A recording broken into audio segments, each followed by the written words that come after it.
cool, j'espère que vous allez bien. Je vous retrouve pour une vidéo qui concerne notre deuxième semaine de confinement.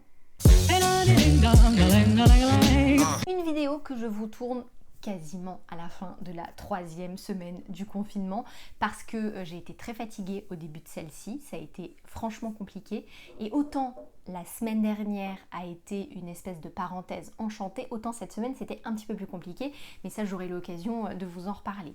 Pour revenir sur cette deuxième semaine de confinement, mais écoutez, ça s'est vraiment très bien passé. Comme je vous l'ai dit, c'était une espèce de parenthèse enchantée, les enfants allaient mieux. La première semaine avait été très compliquée, mais les enfants allaient mieux. Alma avait compris le principe, elle avait compris le système. Moi, j'étais au top de ma forme, je me levais à 6h30, on faisait le petit-déj, hop, puis petit-déj équilibré avec des fruits, tout ça, des laitages que je fais moi-même, bien sûr. Les journées se passaient bien, elle acceptait de travailler avec moi, on avait un bon rythme, on faisait du français, après une petite pause récréation, après on faisait des maths, après on s'arrêtait, je leur proposais une activité, on faisait du sport, on a fait du yoga, on a fait... Alors là où je pêche un peu, c'est sur les activités créatives.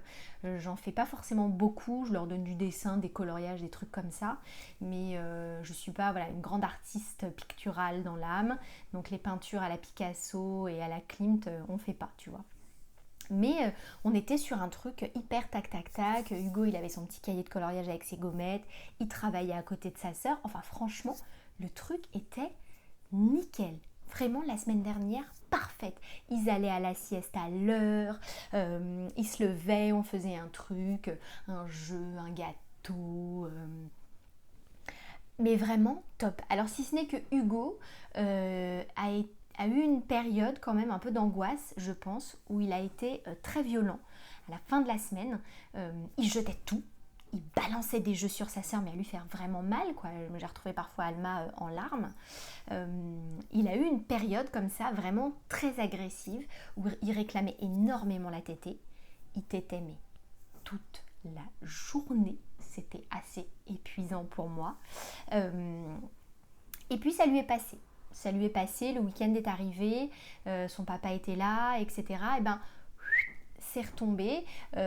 Il commence d'ailleurs, alors ça c'est l'avantage du confinement, c'est que son papa a quelques jours de télétravail. Donc très objectivement, quand il télétravaille la journée, c'est comme s'il était au bureau, on ne le voit pas, il est tout le temps au téléphone, en réunion, en visio, au téléphone, au machin, au truc, il est vraiment très peu dispo. Il sort pour déjeuner avec nous et point barre. En revanche, quand il a fini de bosser, il n'y a pas d'histoire de je vais voir les équipes, j'ai le temps de trajet, etc. Donc quand il a fini de bosser, il a fini de bosser et il est présent. Donc du coup, il était avec nous à partir de entre 18h et 19h et il a commencé à coucher Hugo. Et ça, c'était plutôt sympa parce que... Donc moi je donne le sein à Hugo, souvent il va avec sa mamie et sa sœur pour lire les histoires. Ensuite moi je le prends pour la tétée, d'ailleurs il commence à sortir de lui-même de la chambre pour dire dodo, tétée, il est très mignon. Et donc il vient, il tète et puis une fois qu'il a fini de téter, il me dit soit c'est fini soit il n'y a plus. Et il réclame son papa. Donc il sort de son lit, il sort de sa chambre, il va chercher son papa, ils vont s'installer, ils lisent des histoires, ils chantent des chansons et Hugo s'endort avec son papa.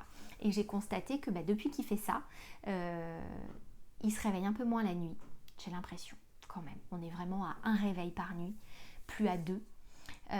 Il se rendort très facilement. Et ce que j'ai constaté aussi, c'est que les tétées sont en train de s'écourter. Elles sont de moins en moins longues, vraiment. Les tétées vont de plus en plus vite. Elles sont maintenant de moins en moins nombreuses, maintenant qu'on a passé le rush de l'énervement. Les tétées sont en train de diminuer. Mais voilà, donc franchement, c'est une semaine qui s'est très bien passée. Je vous dis, parenthèse enchantée, moi j'étais... calme, bienveillante, à l'écoute, je ne criais pas, je ne m'énervais pas. Enfin, le truc était smooth. Je faisais des gâteaux pour le goûter. On était au top. Alors, si j'imagine que vous êtes un petit peu comme toutes les mamans en quête d'activités et de trucs, je vous avoue que moi j'ai fait pareil. Je guette un petit peu parce que vous savez, tous les sites marchands sur lesquels on a l'habitude de commander nous envoient des mails avec des suggestions. Donc moi je sais que Akies m'a envoyé des trucs. J'ai téléchargé aussi via une agence de com, Kids, qui peut-être a mis sur son site, d'ailleurs, ces liens-là pour télécharger des activités de Pâques autour de Molang, vous savez, le petit dessin animé. Donc moi j'ai téléchargé ça, Eric les a imprimés. Il y a des coloriages, des points à relier, des jeux de 7 erreurs et tout. Elle m'a adoré. Donc on a fait ça. Oxybul a envoyé une info avec une page Facebook qui s'appelle Enjoy.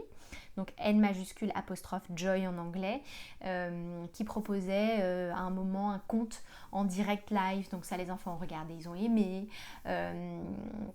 Donc moi je pioche honnêtement tous ces petits trucs.